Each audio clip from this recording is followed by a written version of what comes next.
সকলকে শুভ সকাল। ঐতিহ্যবাহী কার্জন হলের একটি ঐতিহ্যবাহী গাছ, যে গাছ নিয়ে আমি বহুবার পোস্ট দিয়েছি, সেই গাছের নাম নাগলিঙ্গম।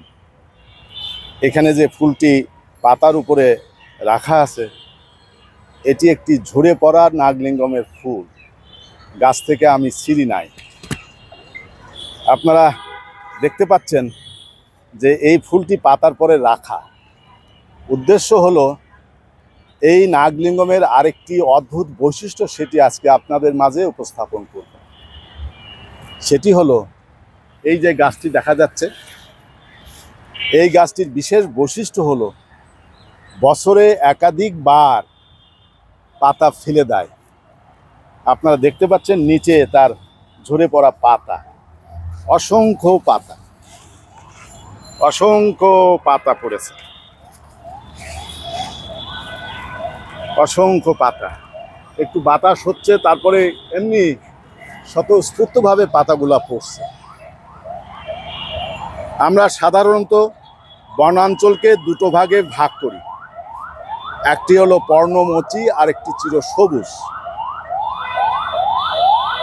এটি পর্ণমোচী বৃক্ষ, কিন্তু অন্যান্য বৃক্ষ বছরে একবার তার পাতা ফেলে শীতের সময়, আর এটি একাধিকবার।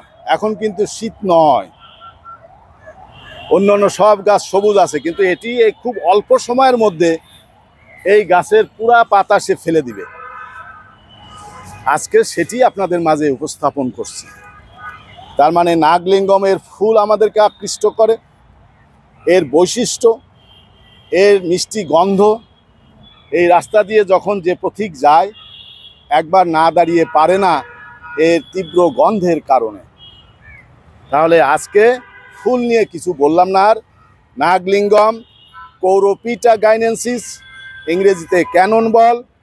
আর আজকে যেটা দেখালাম সেটা হলো ঝরে পড়া পাতা, ঝরে পড়া পাতা।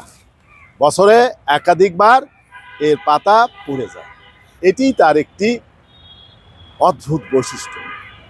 আমরা যখন বলি চিরসত্য বলে কিছু নেই, এই নাগলিঙ্গম তার প্রকৃষ্ট উদাহরণ। একাধিকবার সে পাতা ফেলে দেয়। সকলকে অনেক অনেক ধন্যবাদ।